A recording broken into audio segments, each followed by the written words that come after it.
খিদা পেয়েছে। ও তোমার খিদা পেয়ে গেছে। ও কেন খিদা পেয়েছে? আমরা আসলে সার্জারি ঠিক 6 ঘন্টা আগে থেকে না খেতে বলি। এটার একটু সুনির্দিষ্ট কারণ আছে। কাউ মানে কি? গরু। হর্স মানে? ঘোড়া। গট মানে?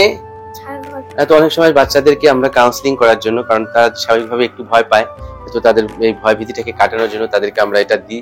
এটা দিতে দিতেই একটা পর্যায়ে আমাদের অ্যানেস্থেসিস্ট সে তার আসল কাজটি সেরে ফেলেন। আলিম ভাই, বাচ্চারা তো ভয় পেয়ে যায়, তাদেরকে কিভাবে আপনারা আসলে অ্যানেস্থেসিয়া দেন? আপনি গতকাল বলেছিলেন যে বেলুন থেরাপি।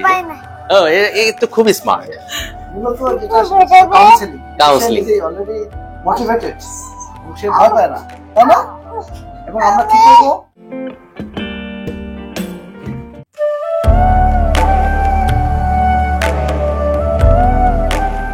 তুমি তো ডাক্তার হতে চেয়েছিলে না?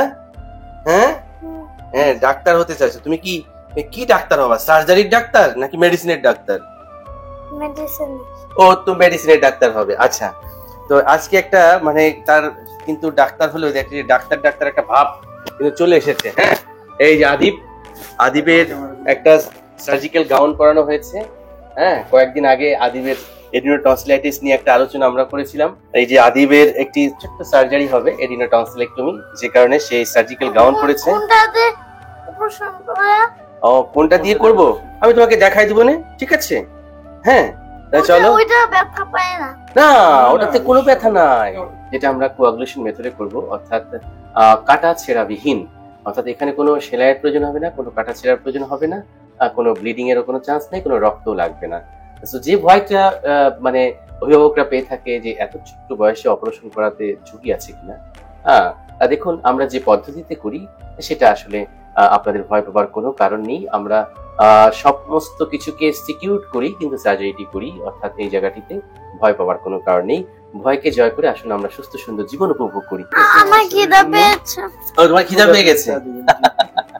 ও কেন খিদা পেয়েছে? আমরা আসলে সার্জারি ঠিক 6 ঘন্টা আগে থেকে না খেতে বলি।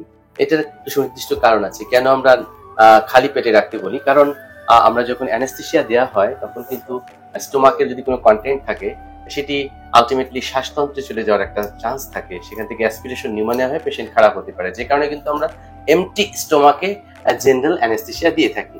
অতএব আদিবের এই প্রশ্ন থেকে কিন্তু গুরুত্বপূর্ণ একটি তথ্য আমি আমার দর্শকদেরকে দিচ্ছি, যে অনেকে হয় কি আমরা প্রায় দেখি যে আমরা বলি যে আপনি কিন্তু খাবেন না, 6 ঘন্টা খালি পেটে থাকবেন, তারপর চিন্তা করে ডাক্তার বলছে অসুবিধা নাই, গোপনে একটু কলা খেয়ে ফেললো।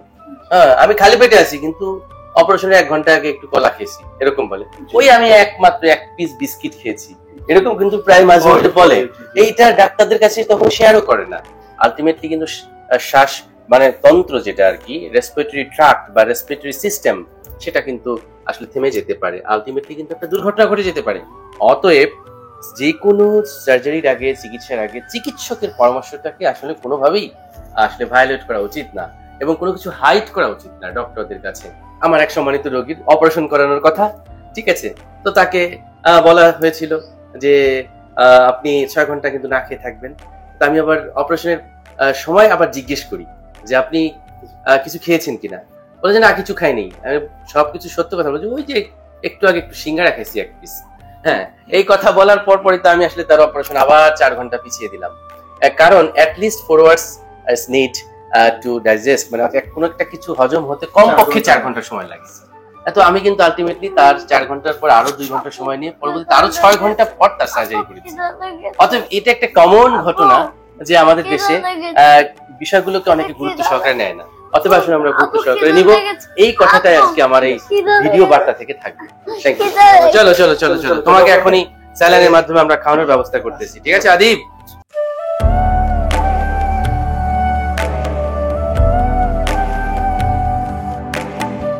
আসো আসো আদিব, আদিব। হ্যাঁ, এখন তো তুমি যাচ্ছ অপারেশন থিয়েটারে, না? ঠিক আছে, আজকে অপারেশনের যন্ত্রপাতি দেখবা, ঠিক আছে? তারপরে বড় হওয়ার পর কিন্তু ডাক্তার হবা। হ্যাঁ, ঠিক আছে। ইনশাআল্লাহ।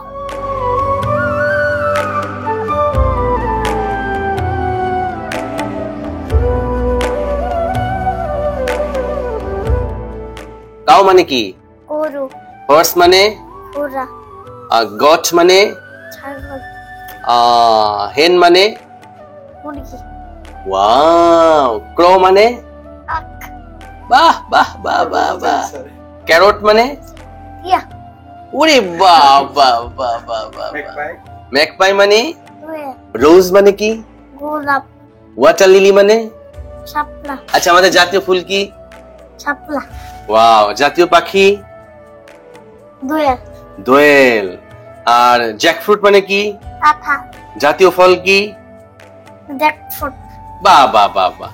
আচ্ছা, ওর কিন্তু যে একটা মানে কি বলবো, যে বলে না মর্নিং শোজ দ্য ডে, সকাল বলে দেয় সারা দিনটা কেমন যাবে। সো ও প্রমাণ করে দিল যে ও ভবিষ্যতে বড় কিছু হতে যাচ্ছে, কারণ ওর এতটুক বয়সে এতগুলো ইংরেজি নাম মনে রাখা এবং ঝটপট উত্তর দেওয়া, এটা কিন্তু আসলে কম কথা নয়। It's fantastic, he is so brilliant বয়। হ্যাঁ, তারপর তুমি তাহলে নতুন নতুন পায়রাগুলি এটা পারো? নতুন নতুন পায়রাগুলি নতুন বেঁধেছে, ওই পায়েতে ছেড়ে মেয়ে হাঁটে যাবে। কে দেখেছে? কে দেখেছে? দাদা দেখেছে? দাদা ওটার বড্ড দেখেছে। অনেকেরে আমি খোকা মাথায় কি তোর, আমি হাসতে কেন রে, দাঁতে বিছনা কেন? ওরে বাবা, ওরে বাবা। 12 মাসের নাম ইংরেজিতে? January, February, March, April, May, June, July, September, October, November, December. শাবাশ শাবাশ শাবাশ শাবাশ। তো অনেক সময় বাচ্চাদেরকে আমরা কাউন্সিলিং করার জন্য, কারণ তারা স্বাভাবিকভাবে একটু ভয় পায়, তো তাদের এই ভয় ভীতিটাকে কাটানোর জন্য তাদেরকে আমরা এটা দিই। এটা দিতে দিতেই একটা পর্যায়ে আমাদের অ্যানেস্থেসিস্ট সে তার আসল কাজটি সেরে ফেলেন এবং বাচ্চারা কোনো কিছু টেরও পান না, যে মুহূর্তের মধ্যে তারা তখন ঘুমিয়ে যাবে এবং এই ঘুমের মধ্যেই কিন্তু আমরা অপারেশনটি করব। আর যদি আপনার সন্তানের মধ্যে এই সিমটম গুলো দেখেন, অর্থাৎ হা করে ঘুমাচ্ছে, নাক ডাকা শব্দ হচ্ছে, কয়েকদিন পরপরই তার ঠান্ডা লাগছে, গলা ব্যথা করছে, কোনো কিছু গিলতে কষ্ট হচ্ছে, কান ব্যথা করছে, তখন আসলে আপনারা দেরি করবেন না, ধরে নেবেন আপনার বাচ্চা এডিনোটনসিলাইটিস রোগে আক্রান্ত এবং তখন আসলে ইএনটি স্পেশালিস্ট চিকিৎসকের কাছে নিয়ে আসবেন। তিনি যদি মনে করেন সেটি কনজারভেটিভ ট্রিটমেন্ট বা ওষুধের মাধ্যমে ভালো করা সম্ভব, নিশ্চয়ই আপনাকে সাজেস্ট করবেন। আর তিনি যদি মনে করেন না এটি অপারেশন করার প্রয়োজন, তাহলে তিনি আপনাকে সাজেস্ট করলে আপনারা ভয় পাবেন না। এবং আজকে আমরা অপারেশন করব। আপনারা সবাই প্রাণ ভরে আমার এই বাবুটার জন্য, মানে আদিবের জন্য দোয়া করবেন। সে স্বপ্ন দেখেছে ভবিষ্যতে একজন ডাক্তার হবে এবং সে নিশ্চয়ই ডাক্তার হয়ে এভাবে সারা বাংলার মানুষের চিকিৎসা সেবায় নিজেকে নিয়োজিত করে মানবতার কল্যাণে নিজেকে নিয়োজিত রাখবেন। আমরা একটা পেশেন্টের সার্জারি করবার আগে তার সমস্ত প্যারামিটার গুলো আমরা লুক আফটার করে থাকি। আমরা বিফোর সার্জারি তার একটি পালস অক্সিমিটার দিয়ে কিন্তু সবকিছু দেখা যাচ্ছে, তো সবকিছু ঠিকঠাক আছে। তো বাচ্চাদের ক্ষেত্রে অ্যানেস্থেসিয়ার পার্টটা ভেরি ভেরি ইম্পর্টেন্ট এবং তাদেরকে আসলে একটু ভোলানোর জন্য আমি যেমনটি বলেছিলাম বিভিন্ন আমরা কায়দা কানুন অবলম্বন করে থাকি। যে কাজটি করেন একজন অ্যানেস্থেসিওলজিস্ট আমাদের সাথে আমাদের টিমে আছেন, senior consultant doctor SM Alim, department of anaesthesiology. So এই যে আলিম ভাই, বাচ্চারা তো ভয় পেয়ে যায়, তাদেরকে কিভাবে আপনারা আসলে অ্যানেস্থেসিয়া দেন? আপনি গতকাল বলেছিলেন যে বেলুন থেরাপি। ও, এই তো খুবই স্মার্ট। কাউন্সেলিং অলরেডি মোটিভেটেড, সে ভয় পায় না, তাই না? এবং আমরা কি করব, ওকে বেলুন অ্যানেস্থেসিয়া দেব। আচ্ছা আচ্ছা, জাস্ট বেলুনটা ফুলানোর সাথে সাথেই ওর সমস্ত ব্যথা কমে যাবে। কেমন? কোনো ব্যথা থাকবে না, আর কোনো সুই দেবো না।